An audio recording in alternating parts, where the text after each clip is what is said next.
you need to have a point of view that is completely different than everyone else's for you to start something. Yeah. Otherwise, you are doomed to mediocrity at best. If your bet is to be out there and be like, I am like X but cheaper, or I'm like X but better, you're already screwed. So I asked a bunch of people, and I was like, all right, what should I ask Manny? Like, what do you think would be interesting? You know, and what was the like, number one question that came up? The number one question, well, you know, the question that everyone's wondering, this probably isn't surprising. What do you think about AI SDRs? Which I thought was going to be, you know. Shit, that doesn't fucking die, how does it? No, it won't die. It won't die. Like I asked that question, and I knew everyone was gonna ask that, want to know that question. So I guess we can talk about that too. But a good one was like, what have been your, you know, growing outreach was crazy. That was obviously a crazy run. Well, I was there 7 or 8 years. You were obviously doing it for like 10 or 11 or 12 or so. You know the exact number, but a long time. And someone asked a good question, and the question was like, what are your like philosophical differences from when you started at outreach to when you left outreach, right? And I thought that was interesting. And when you dive into more of that, it's like, okay, what do you mean by philosophical differences? You know, and then there's hiring, there's firing, there's you know, go to market. There's a lot in there of philosophical differences. But for you, I think what would be interesting, you know, what would you think the big ones that come to mind from a philosophical difference? Because, you know, I would love to hear that from you, because only less than 1% of people grow a company or have the chance to get a company to unicorn status, right? I think with a stat is something crazy like that. So from your perspective, being less than 1% of people that have gone through that and seen it, yeah, I would love to hear like what have been your philosophical differences from when you started to when you ended and left. Yeah. I mean, you want to get into it right now? Yeah, let's get into it now. Yeah, let's just dive into it. Yeah. So it's really interesting because you don't know, you know, the fish doesn't know water, you know, while you're in it. So like, I didn't know what my differences were when I left or when I stopped being CEO. I didn't leave. I'm still on the board. Oh, you're still and you know, I transitioned over to Abhijit, the new CEO, and you know, I was onboarding him. I was helping with deals. So I didn't really get to reflect on what would I do differently until I was faced with doing it differently. You see what I mean? Like, so the first thing that came to me, the moment you hang chairman on your shingle, and like you put the chairman shingle on your front door, is when you start getting recruiters saying, "Hey, Manny, there is a $50 million AR company that you'd be a great fit to turn into 150, or like there's a 90 that you can turn into 200." So I took a look at all these companies that are coming in, and that's when I started dawning on me that companies that get to a particular size have their cultures really set. You know what I mean? And you can change it, you know, a few degrees one or the other direction, but the direction of the company, the product, the customers, and the overall culture is already sort of like set in stone. And the second thing that came to me is that I don't know what is not going to get disrupted by AI. So like in my mind, after spending some time looking at a bunch of potential companies, I realized that I don't know what survives in an era where agents are running software. Yeah. So that's when I started thinking about, you know, what were my challenges growing the agentic pieces of outreach, and what would have in common with anyone else building agents, and will agents be a thing? So I went down the path of like thinking about the business model, and then as I was nearing of starting this company, Paid, that's when I sort of like took a step back and we're like, all right, let's take some time to really reflect of like, what would I build now that I know everything I know? Mm-hmm. And there is, all right, so the catalog of things that I'm doing or not doing is far too large for a conversation like this. So yeah. I'll give you the shorts. Yeah. First of all, I am fully on board on building a very, very, very small company. And there's a lot you can do with very few people. So one of the mistakes that I made at Outreach is that every function started to have a name and a title to it. And then you have to go find somebody who's sort of like been there, done that, who can educate me. And that is good to some degree, but it's bad that it doesn't force you to think on first principles. What would you do if you start right now? And what's really interesting in starting a company right now is that the people who are out there who being grown through the SaaS era don't have a ton of experience for what's coming up. They have an experience for what already happened. And to think about what's coming up, you need to rethink every single function. And you need to rethink what's done with AI, what's done with people, and how do you scale people. So my first dictum of starting Paid was that the company was going to remain small, and we're going to hire very, very infrequently and very carefully, because people are both as a source of leverage, but also a potential curse if you do it wrong. So I think I copied this from Mike Maples, that you have to hire as if your life depends on it.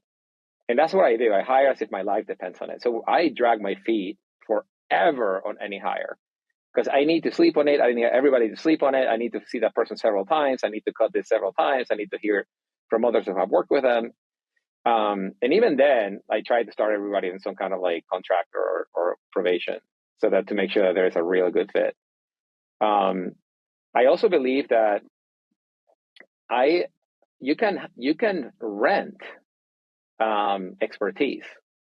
So if you need somebody who's an expert in demand gen or SEO or advertising or design or website design or whatever that is, you can rent them. You don't have to hire them, and they can you can pay. You can find actually the finest human being in the planet at this particular thing, and bring him as a contractor and get the job done. Maybe a retainer for when things go wrong, and then you save yourself so much. There is like no cost of there is all this overhead that you don't have to pay.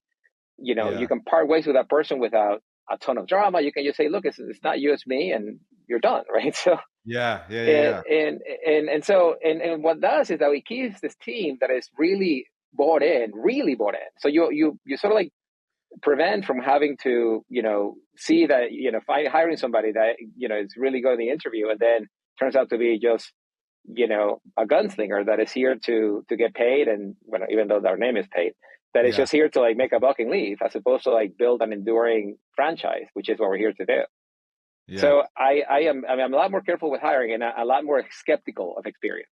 I am a lot more bullish on energy, raw talent, the ability to grow into different directions, people picking up new skills, vibe coding. Like, I'm all about that. I think that you can build a very exciting, small, high leverage company by employing very few people. And that's sort of like the core of it. The second thing that I took away is that, a lot of people talk about how the CEO owns sales. More importantly, the CEO needs to own marketing. Marketing is by far the one thing that I wish I would have never like grabbed with my hand and just like completely own it at all times at Outreach, irrespective of who I hire. Like, there's times to be empowering, and there's time to just be like, no. This is my vision and what I'm gonna do. And if you're here to do that, that's fine. And you'll work together. If you're not here to do that, then I'm sure there is another place for you to work out. So I have a very, very, very like incredible, focused vision on what needs to be done with marketing. And I have a team here that makes the vision sharper and better and now executes me. And that is really exciting, because I don't think that most companies in my space are doing anything close to what we're doing. Yeah. And it almost sounds like, when you're hiring now, correct me if I'm wrong, but it sounds like you're almost thinking about it as like hiring less specialists, more like A+ generalists. That's exactly right. That's exactly right. And people who can run from coding to selling to onboarding to maybe do a riff on design to back to coding, those are perfect. Those are incredibly good. And a matter of fact, like one of our hires, Arnon, he's a product guy. He comes from engineering, and when I asked him to join the company as an early member of the team, as a co-founder, he thought he was coming into the product, and I'm like, no. The most leveraged thing that you can do right now is help me run marketing, because you know the space better than I do. You can influence our direction of like our positioning. You have an incredible good sense of style and brand that really I can lean on to have good to develop something beautiful and put in front of the customers.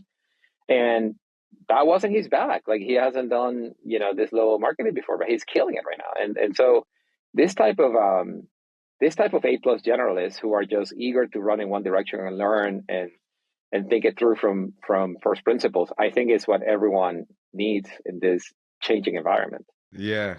Well, remember early on, people thought I was crazy at outreach. Remember, because I was always Dude, like, I you did want like 20 jobs at outreach. Like you went from like support to to. success to a Yeah. C to Yeah. sales, Yeah. back to a C, back to sales, back to, but that's what I'm saying. Like that level of Yeah. curiosity is actually rewarding, and and Yeah. um and you don't have to be bored. Like you can just do something for 6 months and then go help somewhere else where your talent is most needed.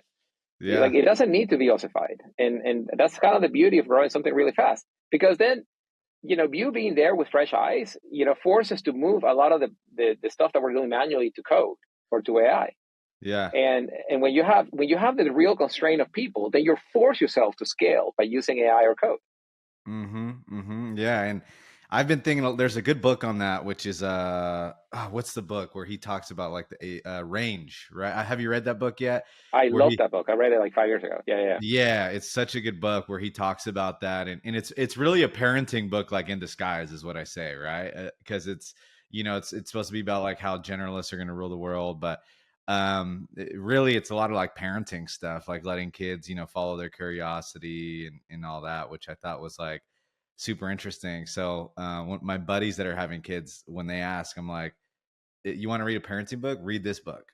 Like this is the book. It's not even technically a parenting book, but like the lessons in there are like perfect for, I think, where the world is heading, and how fast everything's moving, and AI and all this crazy stuff. um Another thing is, you know so we talked about the A plus generalist. So the other thing you talked about is like hiring, less hiring, because you've seen the growth at all costs, obviously, right? Um, Pressure to grow, pressure to hire, spreadsheet math on, hey, because the spreadsheet says this, we have to hire more and all that. And now it's like the complete opposite approach. Do you think, and you want to stay small, right? And one thing I'll comment actually before I ask you this is like, when I was starting this latest company that I'm doing, I started it and I was like, well, I'm going to hire people in Eastern Europe, right? I'm going to hire engineers there, great talent, cheaper pricing. And investors that I was initially talking to were like, hey, that's crazy. Like you need an engineer, like here in the US and all that. And I'm like, no, I know enough. Like, I don't need to do that. Like I'm dangerous enough. I know a little bit, enough to make it work myself as a solo founder, yada, yada, yada. And they thought it was crazy. And I was like, this is the way the world's going. Right. And now they're all coming back to me and saying, hey, well, we need all these people who, they need to cut costs and everything. How do they hire in Eastern Europe? And so seeing that shift is super interesting, where it's less about like, hey, you need to do this specific role, or you need to have had done this specific role, and more of like, I don't give a shit where you are. If you can get the job done, let's hire you, and let's make sure that you can help us go to 0 to 1. So I think that is an interesting change. Next thing I want to talk to you about is like, But you went I, down I this. don't like just Yeah. to pause you there for a minute. Like I don't know that that's where it settled. Like that's Really? where it settled like 2 years ago. Like I think that it's actually my point of settlement is more, let's hire the smartest people you can afford, that will Yeah. trust you, that will take the risk, and let them, and let them build using AI. So for Yeah. instance, we paid an entire billing application, soup to nuts, that is AI agent native, meaning we Yeah. use the AI agent itself to create pricing, create billing, manage cost, the whole thing out of agents. We built the entire end to end from pricing, packaging, monetization, invoicing in 2 months with two people. Yeah. And the reason for that Crazy. is that there are some areas that you really need to pay attention, right? There are some areas in building and pricing that are very specific, and there's some others that you can vibe code a little bit. Rendering an invoice once you have all the information for the order form, it's kind of like the beauty is in the eye of the beholder. Like you want a pink, you want your logo, you want this way or the other, and you can vibe code that in like half a day. And if it doesn't work, you throw it away, you vibe code it again. And if you run into scaling problems, then you can actually code it like in a real way. and even to like try new things, right? Like for instance, our user experience is completely different, right? Because we're facilitating agents. So for us, there's no product catalog, there's no SKU and all this other stuff. So you have to be able to be wrong, and you need to be able to iterate. That's really hard to do when the team is not like in the same room hearing from the same customers. But you don't Yeah. need a lot of people. You see what I mean? Yeah. With Yeah. Cursor or like Replit or or Windsurf. Yeah. V0 or Windsor, whatever have you, like you can do this very, very quickly. And then once you Yeah. have a hone in, experience in something that has a good product market fit, then you can scale it. Yeah. And so to me, I don't know that the cheap labor argument holds. Like that was a 5 year ago argument. I think like now is more about bringing the highest capacity individual, highest output person with the most versatility, Yeah. and give Yeah. him all the AI tools and let him go to town. And like just it's kind of like the old saying, like when you want somebody to build you a boat, you don't ask him to go get timber and cut it and form up a boat. You ask him to long for the vastness of the sea, and that's what you do with very smart people. Yeah. Yeah. No, that's a good perspective on that. And yeah, it's with that. I mean, what I always think about is, shoot, if it's so easy to make all this stuff, right? And with windsurf and all this stuff, the argument is like distribution is everything, right? And I agree. Yes, distribution has obviously always been important. Taste is slash brand, I think, is going to be a big one, which you kind of like hinted at, right? With that, um, and I think what it brings up too is this like great engineer. We have some friends, right? I won't name them, but like I was talking to them a couple weeks ago, and they're like, "We can build anything," and they can build anything, but they're just like, "What do we build?" Like. So you almost get into this like this loop, so is what I see people doing, is because like they can now build anything, anyone else can also build anything and copy you overnight. So it's building a company becomes this like, shoot, like, am I ever going to have a moat? So if I'm not going to have a moat, do I build it? Like, what's your perspective on this whole thing, right? In building a product these days that can just easily be copied. I think that a moat is an overstatement. Nobody ever has a moat. Yeah, I agree with Your that. moat Yeah. is your execution, your culture, your taste, your ability to listen to customers. As you gain scale and you have good product market fit, customers are going to pull you into 20 different directions. And a strategy is figuring out which ones to listen and which ones to ignore and what way to go forward. And not everyone gets that right. And look, I think that execution is undersold many times and undervalued. And it's not just working hard. It's like making the right decisions and being cognizant of the fact that you're making a bet, not working on everything, but working on a few things. It's sort of like the hedgehog principle. Like you want to get really good at a couple of good things.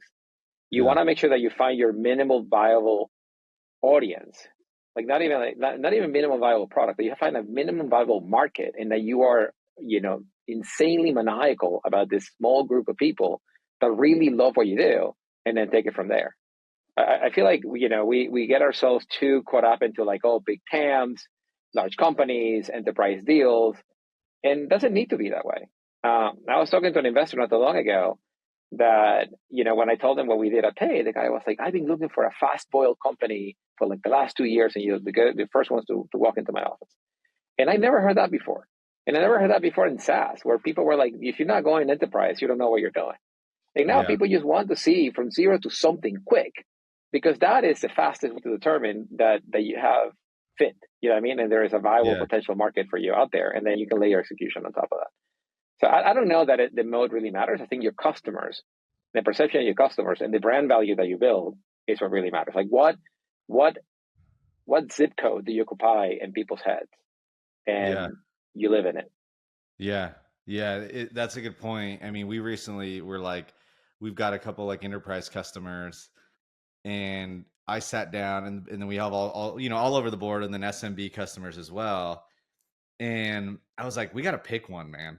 And like enterprise is great. Like what investors want you to do. Well, some are changing their mind, but like what the sexy thing, as used to be, is like enterprise. You get the big fatty deals, and you do those, but then like you got to look at like the opportunity cost of that as well, which is like if you spend and it's a completely different motion, as we both know, right?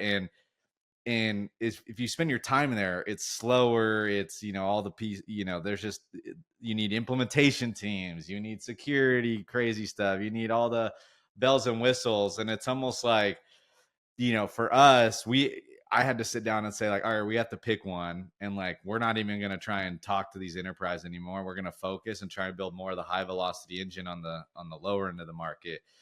And even though that's not like the sexy thing, some people may not like it, like investors, but like, we just got to do that. The thing that is interesting, and this comes with the benefit of age and having been there, done that, is that Yeah. sexy is completely depending on who is looking at it. Yeah. So you Yeah. will find, when you say it's a sexy thing to the few people that you talk to. If you have enough conversations, you'll find people in this planet with money and power that find what you're doing sexy. You just haven't had enough conversations. You know what I mean? Yeah. It's kind of like the saying, like there's the friends you have and the friends you don't know that you should have. You know what I mean? Like at some point you're just gonna make more friends. Yeah. And you just need to go out there and like find the people who are really aligned to your strategy. Yeah. And unfortunately, most people in the investing world are pattern matchers, and they will say, "Well, how do you build a service now? How do you build a workday?" I'm like, I actually don't think that you can build one of those, and I think that those companies are doing great right now because they have great teams, and as long as they innovate, they're gonna stay good. But some others are not gonna do as well. Yeah. Yeah. And you talked a lot about decision making in this too. Like, how do you, like, what does that process look like for you, right? Because Jeff Bezos, everyone goes into him, and they talk about like, hey, how do you make decisions? And he talks about how he sits on it for like months, right? Or his job is not to make many decisions, but make one big decision every 3 months or whatever, right? And that's kind of his like shtick. But for you, like, how have you seen that change, Manny? You for hiring, we kind of got that idea, right? You said you kind of sit on them and you wait, but like overall, what's that look like for you? Like your process on the decision making for big decisions, like, should we go this route or should we go this route? Yeah, yeah. There's two things. One is you need to coach other people on how to make decisions in the best way that suits the team. The thing about the interviews with Jeff is that they presume that he's the only one making decisions, and it's not how it works. He takes a ton of input from a lot of people who are really, really smart. He surrounds himself with a lot of people, and then he sort of like stews on it. He looks at data. He listens to himself. He listens to other people. He calls people that he respects, and eventually he will pull the trigger on something that is, um, and it's a process of taking inputs and distilling. We don't talk enough about. We talk a lot about analysis, and insights, but we don't talk about synthesis enough. And the ability to synthesize large amounts of information and discard what matters and stick with what it is and then make a decision based on that is really, truly a superpower that comes in from practice. So for me, the net of it for me is that the way I like to make decisions is I go to the future and I find out what is going to change and what is not going to change. What is inevitable, right? And in my world, inevitability is the agentic world just gets better and it continues to grow. Like just yesterday, I was talking about people deploying the O3 model that just came out of GPT, of OpenAI, and using that as a brain to run agents, which is a relatively new architecture compared to how agents were running before. And so you have to assume that these thinking, reasoning models are only going to get smarter. Like things don't get dumber over time, right? So the one thing that is constant is that things will get smarter, and they will get smarter in many different ways. So if things is smarter in many different ways, then you have to assume that a lot of the current tooling and software is going to completely change, and how you do work is going to completely change. So once you're there, then you work back to the present. It's like, what do these people will need as they continue to grow when all this technology is available? And what can we make it now so that we catch that when the time is right? It's like when we built Kaya at Outreach. Like we absolutely believe that AI will be at some point good enough that the computer will tell the rep what to say when a tough question comes out. And we just have to wait it out, right? So we built Kaya, and then eventually it worked out, right? Because we were able to get information into the stream of voice that was within the 2 milliseconds, which is what takes a human to listen to something and read something and then answer. Those are the things that you have to be really, really disciplined around what's variable and what's invariable, and then make your bets based on what you think is not going to change and what the direction things are going, and then go. So this is why we didn't set out to build a billing engine for SaaS, because in our world that doesn't exist in 10 years. So why do that? Now it's hard to sell that, right? Because the agentic world is small right now, but it's also courageous, and we have to figure out how to get there. But like I know for a fact that will happen, and so I just want to be there to catch it when it comes. Yeah. Well, and you said something interesting, which is like catch it when it comes, right? And I think like, correct me if I'm wrong, but when I think about founders and like market and what you should build, and people calling and saying, should I work on this? Should I work on that? My answer is always like, when I see great companies I see people that are building where the puck is going, right? Is kind of where it's at. And we're kind of in that right now. Digital sales room is what we're building for, like, sharing external content, business cases, all that fun stuff, executive summaries, all the content that you need to make within a deal cycle. How do you share that, collaborate on it? Like imagine if Notion and Canva had a baby, right? Yeah. But for sellers. And so that's what we're doing. And we're doing pretty well, but we're also like, coming from outreach, there's that like shtick on your, you have that chip on your shoulder, I should say, of like, oh, it's not growing as fast as outreach. What the hell's going on? And of course you're naturally going to do that when you've seen something grow so well. You have this, you're comparing yourself, which is good and bad, I guess you could say. Right. Yeah. And so you see that. And, for me, I'm like, okay, what kind of keeps me optimistic is like, hey, but I feel like this is where the puck is going, right? People are going to need to get more creative. Deals are going to get more complex. There's going to be more competition. Sellers need to be able to, do personalization beyond just the cold emails, and personalize the content all the way throughout their deal cycle and what they're sending, case studies, whatever it may be, content wise. And so, for me, I'm like, okay, this is where the puck is going, and that's what I'm relying on. But for you also mentioned that, hey, this is where I see everything going. But what's your take on that, and like what to build and when to build it, right? I guess is my question for you, because that's the big question a lot of people have right now that are amazing engineers, 10x engineers, right? They can build anything, but they're like, what do I build? So what would be your framework / mental model for them to how to think about that? You said one, which is, what's never going to change, but is there anything else there that you can kind of like give people when they can do anything? Yeah. So this is one of the learnings that I took from outreach. So at outreach, we invented a new category, right? Self-engagement was a new category, and we and the reason we had to invent a new category was because nothing existed. We didn't fit into any little box, and when you don't fit in a box, then you don't want to fit into somebody else's box, so you create your own box. And the reason I'm telling you this is because you need to have a point of view that is completely different than everyone else's for you to start something. Yeah. Otherwise, you are doomed to mediocrity at best. The best outcome you could have is being mediocre. So like if your bet is to be out there and be like, I am like X but cheaper, or I'm like X but better, you're already screwed. Like your chances of not having a successful outcome are really, really, really small. Yeah. So if you don't have a good idea, go develop a point of view. Like I don't know what it takes to develop a point of view. So for instance, for me to develop a point of view that I had here paid was the fact that the software that underpins financial management, payments, billing and invoicing, and monetization at outreach did not allow me the flexibility that I needed to build the agents and to monetize them in a way that we needed to. And that just really frustrated me, because in a world that cars drive themselves, why can't I just charge in any way I want? Like why? Like if I know the value of a meeting that I generated, why can't you just take a cut of that, like a normal SDR would?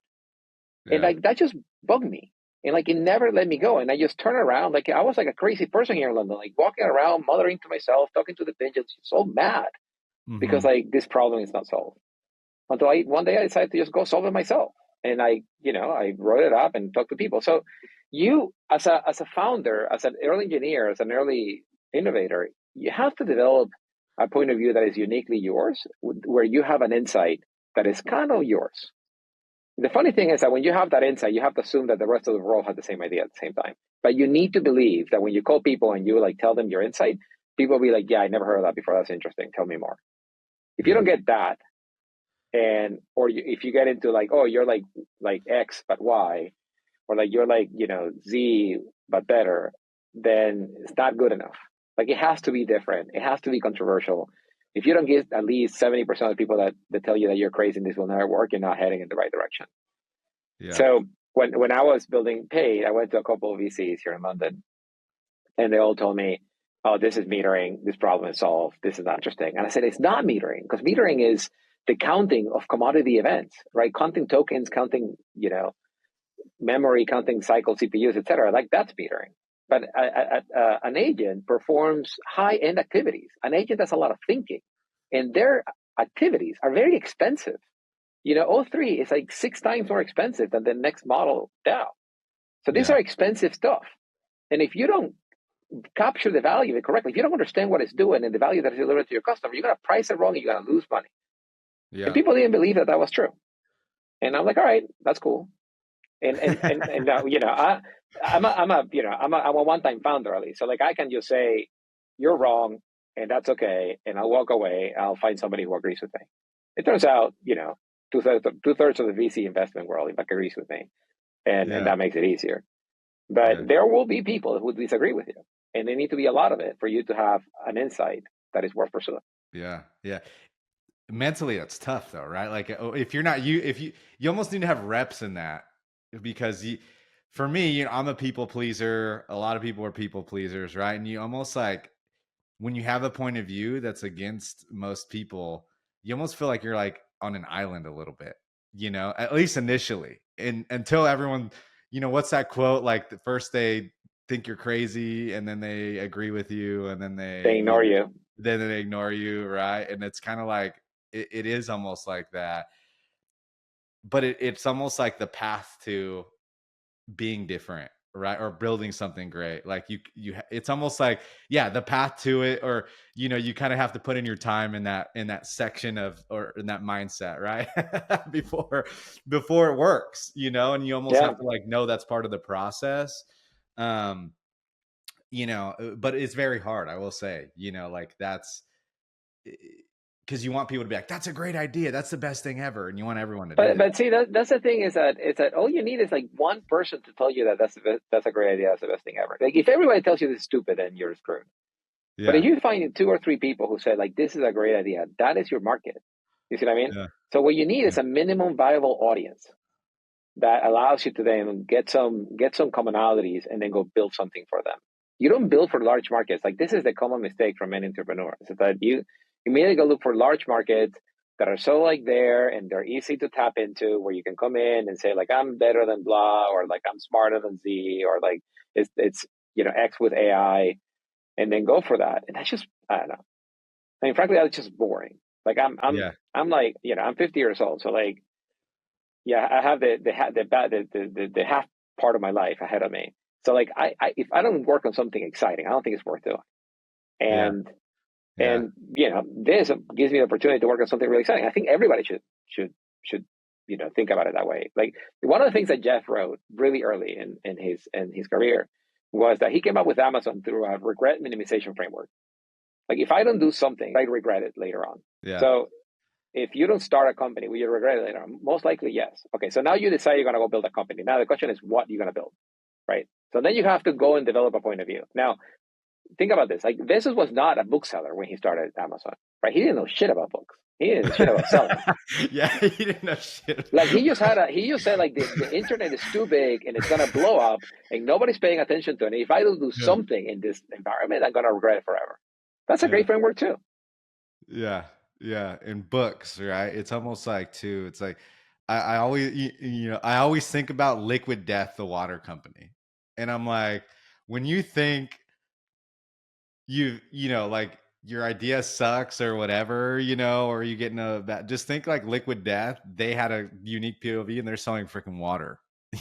Like you can get it free out of your sink, and like they're selling it with a different POV, cool, whatever, and it's freaking the most commoditized thing in the world, right? And so you think about that, and I'm like, okay, Yeah, like, but you have to believe, like, what was their, like, it's not their point of view. It's like, what were they special at? And like, I don't know the story so well, but is it branding? Is it advertising? Is it oh marketing?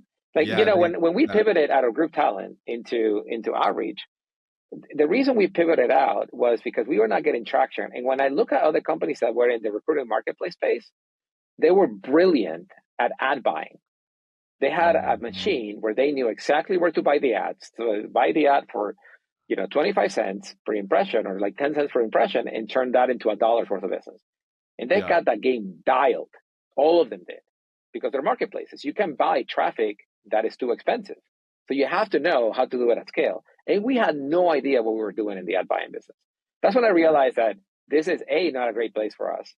And B, we better find something else quick because this is not our spot. You yeah, see what I mean? yeah, So yeah, so like not every business is a good fit for you. And like that's a problem with people who want to start companies. They're like, oh, I just need a company to start and it will be fine. No, no, no, no, no. Like you have to spend the time and put in the reps to find what are you special at, where you have a unique point of view, where are you contrarian at, where you get to carve your own spot and then own it. yeah, yeah, for sure. And and like another thing that comes to mind of that is like, how do you exploit certain channels to your advantage that you understand, right? So like for me, LinkedIn and cold email, like I focus on those two. I don't touch ads. I don't touch affiliate market, any of that other like I have no idea what I'm doing there. I know LinkedIn and I know cold email, and I'm like, Right. that, just do more of that and be the best at that. And like 100%. Yeah. and so that's for me. It's like everyone's like, well, why don't you do Twitter and why don't you do this? I'm like, look, I'll scroll Twitter and get my entertainment fix and see what the hell's going on, but like, just focus. You got to focus on one or two channels, figure those out, and then Right. I still don't even feel like I have LinkedIn figured out, right? Like, Right. because it's always changing, and or cold email, because as you know, that's actually really changing. We can talk more about that. I think a cold email is more actually like an ad network now. But right, it, you know, it yeah, you got to pick a couple channels, you got to exploit it, what you're good at. Founder market fit, right, is kind of like the buzz term in Silicon Valley. But let me ask you, man, this is a great question. What channels are you guys trying to figure out? Like, you've kind of seen all the channels, right, and all that, and I've seen some of your LinkedIn posts. You're hustling, you're back to prospecting, right, doing founder led sales. But what are you guys kind of focusing on for the channels right now? Um, so one of the things that I decided I'm not going to do in this company is drive through just cold, raw, cold outbound like we did outreach. And the reason for that is now my LinkedIn game is sharper. We have a good team that creates really good content. We started a podcast called Agent Talk that is growing in popularity. I can get on other people's podcasts like I am right now, and we can talk about we can elevate the category of being the business engine for AI agents. I fundamentally believe that we can educate the market at scale faster by going into social channels, by leaning into content, and by creating community. And when you create, so right now, we don't have a community, but I create a community by talking to I have 10 conversations with AI agent builders a day. And out of those conversations, I'll pick a couple patterns that, you know, two conversations before or three conversations ago, somebody had, and then bring those people together and let them riff. The thing that in my world doesn't exist is the predecessors of the AI agent builders, like who built a great AI agent company. They're still being built right now. So everybody's looking at each other to learn as they're building this company together, and they all have the same ethos. They're all very small. They want to be a big consequential company. They all have margin pressure because they have to pay the LLMs to deliver their goods. and they all have monetization challenges. None of them are capturing the full value of the stuff that the agents are delivering. So because of this, triangle of challenges, the conversations are real. They get to the point, and we are able to make progress by bringing the builders together. So building an audience and then building a community are the ways that we're going to go to market with paid. And the reason I'm putting up my sales numbers is because I love cold prospecting. Like, it's just in my nature, you know what I mean? Like, so I'm not going to stop it. So I scratch my itch by just going out on a little bit. Like, I love going to talking to people about their problems. I love talking. Like, it's kind of like when you were practicing for being a stand-up comedian. It's like the tingling challenge of like taking somebody cold who you don't know what the problems are. And you have exactly 25 seconds to figure out what the problems are and get into it. If you don't, you screw it up and then you try again. To me, it's I do it because I love it, not because I have to. Like, our actual strategy is more marketing community driven. I just really enjoy the cold prospecting. It's my side hustle, if you will. Your side hustle for that. For that. I know, that's seriously. Yeah, well, we could talk more about that. I got some ideas for you on that stuff that I've seen, because you can kind of mix the two a little bit, right? On that, right. And that's what we do, right? We use we use the content to elicit responses and views and engagement. So it's not truly cold, so it's a little bit like cheating. Yeah. So I still need my fix of a little bit of a cold, like true cold outbound, like true cold, like true, like, I'm interrupting your day. You better do something important right now. You see, because I'm just a junkie. I'm gonna go ruin someone's day real quick. Hold on, because but this is the thing. It's like you're not. If you add value to them in the next 5 minutes, or in the first couple of minutes, you're not ruining it. You have the potential to, if you start pitching. But if you call somebody, if I call Muber and I say, look, I just talked to another founder who's building into sales tech, and he found this amazing vector of growth that is untapped in social networks. You want to hear more about it?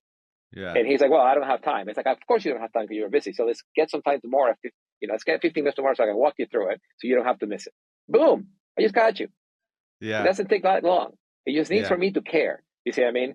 And I feel like we all lose practice of having direct human conversations that start with cold if we rely on too much on marketing. So that's why I do it. It's because I don't want to get stale.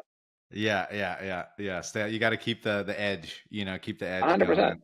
Yeah. 100%. Yeah. It does keep you like. It keeps that mentality of like, I'm gonna push through any wall. It kind of like when you're feeling like, oh, I'm not making progress or whatever. That's what I do. I'm gonna hit up some people and like get some more meetings. And exactly. When in doubt, just generate more meetings. Always. That's the move. No company has ever died because they had too many meetings. Yeah, that's it. And we can get into this. I feel like we talk about this too at Outreach all the time. There's two things that we always talked about, which is like pipeline cures like most problems. And then the other thing that we were in a couple meetings, and again, this is more in the enterprise sales, but I think what you would always tell us is, like when you're running these sales deals, you said like, it's like running a political campaign, and that's how you have to think about it. Right. And that stuck with me because I'm like, it's so freaking true, and I think about that with like LinkedIn content too. Like, it's all just me trying to run a political campaign for my POV and my product. Right. And like, that's what it is. Like, that's the way I think about it. When you start off, you think about it like, oh, I'm going to get likes and it's going to be a dopamine hit and I'm going to feel important, and now I could give a shit about that. I'm like, okay, how many meetings did we get this week from our content? Like that's what I care about from that. Okay. We have 10 minutes here. Everyone wanted to know this question, and I'm sure you get asked this fucking question all the time, right? Like, hey, Manny, what do you think about AI SDRs and where they're going? They want to hear it from the man himself. That's the big question. Yeah. So I apply this framework of go to the future and what hasn't changed. And what hasn't changed is that every AE in the planet dislikes prospecting. And every AE in the planet needs pipeline to perform their job. adequately or superbly. So when you have this tension of like, I need this and I hate doing it, somebody's going to come up with a solution. So a lot of AI SDR companies right now are getting the bad rap of just being, not relevant enough, not personalized enough, and like not delivering the results as promised, blah, blah, blah, blah, blah.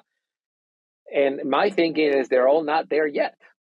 They will figure it out, because if they go away, guess what? Somebody's going to fill that void. We're still not better at prospecting, and we still need pipeline. And until either of those two things go away, we're going to have AI SDRs. And you can call them whatever you want. You can call them flying machines. You can call them, doesn't matter what you call them. They're going to exist. So, we've been trying to track this problem for like since as long as I've been in the business of like, oh, how do I drive a warm pipeline? How do I make like, you remember when we started outreach, it was all about inbound, right? Like nobody believed in outbound. So like we were crazy for doing outbound. Nobody does that stuff. So the people who bought outreach early were like the misfits who will like call you to interrupt you, when in reality, everybody should be coming inbound, right? Like that's the bullshit that Marketo and HubSpot fed us all. And in reality, no, sales is sales. Sales is, education. Sales is interrupting. And sales is, making somebody see what doesn't exist yet in your world and making them believe that that is possible. There will be no innovation without some kind of evangelism. And evangelism is just a fancy word for sales. So as long as, people don't like to be impolite, and as long as people don't like to interrupt, and as long as people find pipeline a chore, there will be AI SDRs. Yeah. Yeah. It reminds me of that, like, You know what journey nobody talks about? It's like, conversational intelligence used to suck. Like used to be really bad. oh So yeah, there's like, this company called Talk IQ that came out long before cores were gone, and they sort of like they had to figure out, but like they struggled. Like the technology isn't quite there. They eventually got acquired. I forget by whom. Um, and then the next version of transcribers came out with Gong and Chorus and a few others, and they got a lot better. And they sort of stuck the landing, and they finally caught the market in a way that it was needed to coaching and for managing, etc. And that took off. And it's the same thing. The technology is just not there yet, but it will get there. And it will be a combination of the technology getting there and the pricing getting there and the go-to-market getting there, and they're going to figure it out. I have zero doubt that everyone in the space will figure it out. And then the question is, where do you put your, what vector of growth are you going to be good at? Are you going to be the enterprise SDR? Are you going to be the mid-market SDR? So are you going to be the industry-specific SDR? I think that's the way the market is going to play out, but it's not going to go away. It's going to get better. yeah, yeah. And it's almost like, what's that quote where people, they say like, you look at Nvidia and they're like, oh, your margin is my opportunity or whatever, right? And it's almost like that with a problem too. It's like that problem is, there's always going to be that problem of, as you mentioned, from shit, prospecting sucks, but it needs to be done. um the way I've seen it lately is like, what they are doing now, that I don't know how the results are, I haven't like dug in any actual metrics or anything, but like, they're sending a shit ton of emails for you. I think that's what they're all doing, right? And I think what we're seeing now is something super interesting, where what's happening with cold emails, it's more like an ad now, right? Versus, it's probably always been an ad, but more so now an ad. And where it's going is not necessarily, hey, how much volume can I do, but how much creative testing can I do?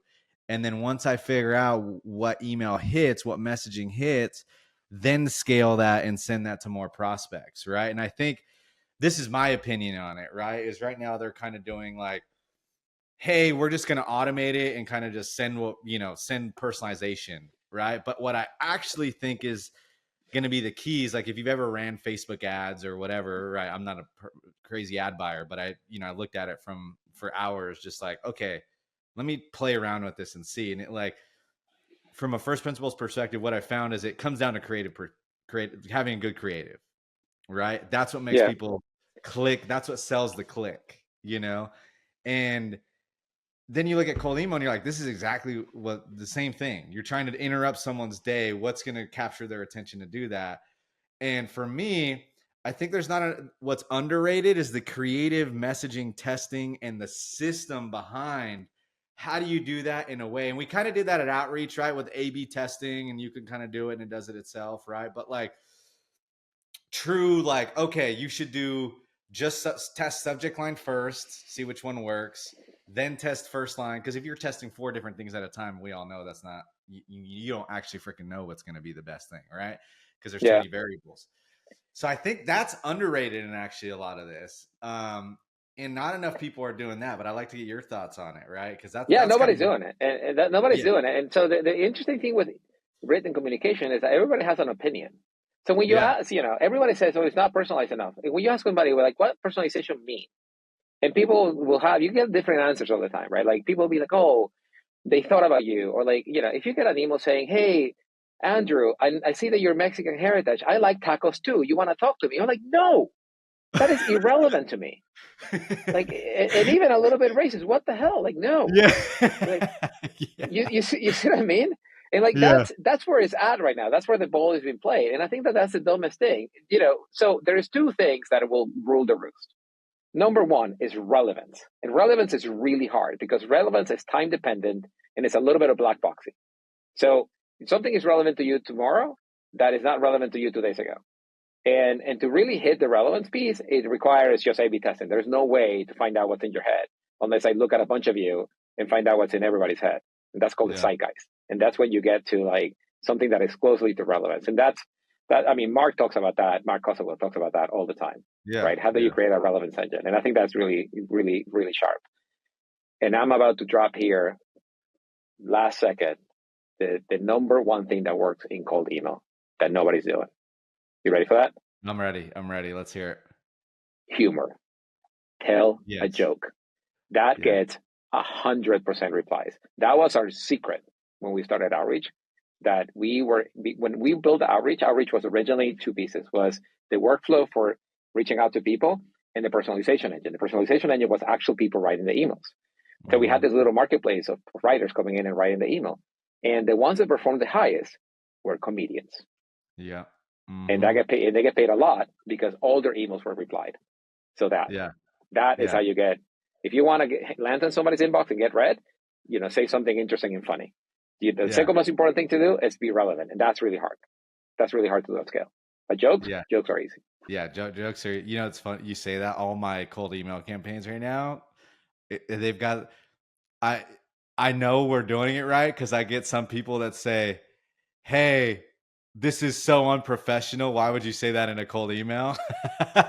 and then I get, other people say, "Holy Perfect. Now shit." we're engaged. I'm glad Yeah, you replied. exactly, exactly. And I'm like, good. Like, and then the other half of people that I get that respond say, "Oh my god, this is the best email I've ever read." Right? Like, I'm gonna steal this. And then you're Right. like, yeah. And it's funny because you'll get two in the same day like A that, and hundred you're like, percent. Yeah. what? Yeah. And Yeah. it's Like almost like it gets that. engagement. It gets engaged. Yeah, it's like you know the artisan guys, right? And they did those billboards that were cringy. I knew exactly what they were doing. I'm like, okay, before they said like, hey, it's we want people to post about it. I'm like, they've got to be doing this as a joke. This has to be a joke because they know that people will post it and be like, this is so cringe. And cringe kind of works.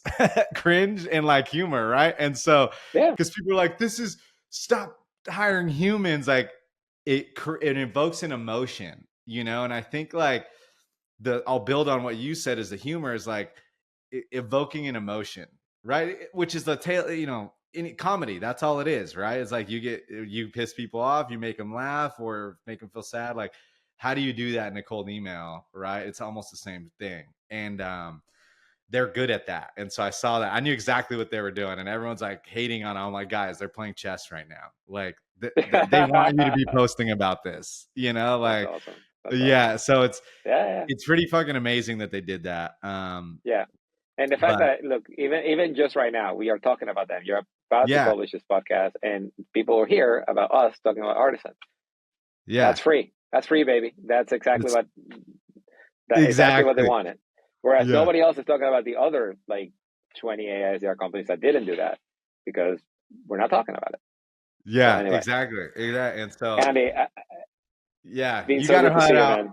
Yeah, good to see you, man. I'll shoot you a text, Manny. I don't know if you have the same number, new number or something, but I'll send it to you when when it's out, and then probably next week we're gonna push this. So now let me check with That's the awesome. team, figure it out, and then we'll push it, and then I'll push it on the newsletter and all that Yeah, fun stuff. just email it back to me and Anand so that one of us can review it, and then we're good to go. Yeah, we'll do that. Yeah, I'll get my editor to do it, and then we'll take off like the beginning stuff we were talking, the personal stuff, obviously. So Awesome. awesome, bro. All right, well, good All right, seeing you, brother. Manny. Good Let me to know if see I you, can help you out. man. I'll talk soon. Later, bro. Bye. Bye.